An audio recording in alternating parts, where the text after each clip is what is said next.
we are near a compromise, on the verge and the cusp of an agreement in the Farm Bill that will serve the interests of farmers in Connecticut and around the country, most especially the dozens of dairy farmers with relatively small farms around Connecticut who have said to me again and again and again, we need help and we need certainty.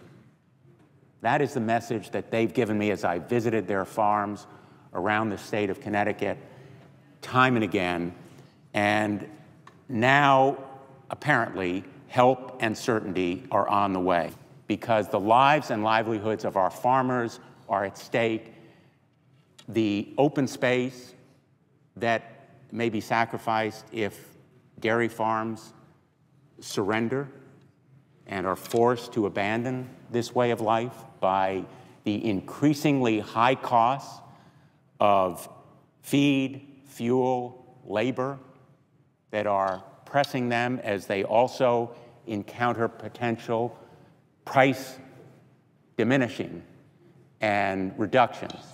And so they are squeezed. Dairy farmers are squeezed. And in Connecticut, we have small family-owned farms like the Fairview Farms in Woodstock, Hightone Farm in Coventry, Maple Leaf Farm in Hebron, Fort Hill Farms in Thompson, Cushman Farms in Franklin, and Graywall Farms in Lebanon. I visited a number of them. I know firsthand how hard these farmers work simply to keep their farms going.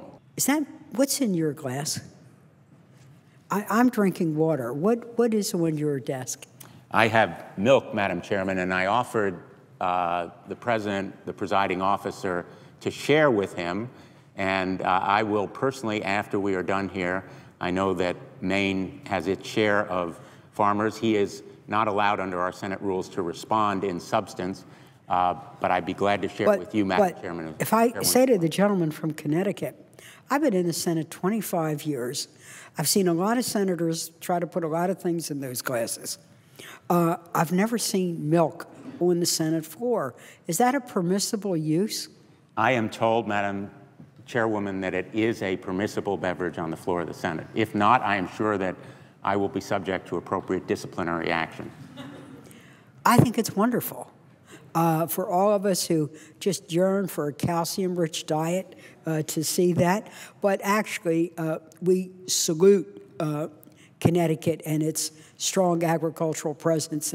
I thank the chairwoman for those remarks and say to her, as I do to all of my colleagues, got milk?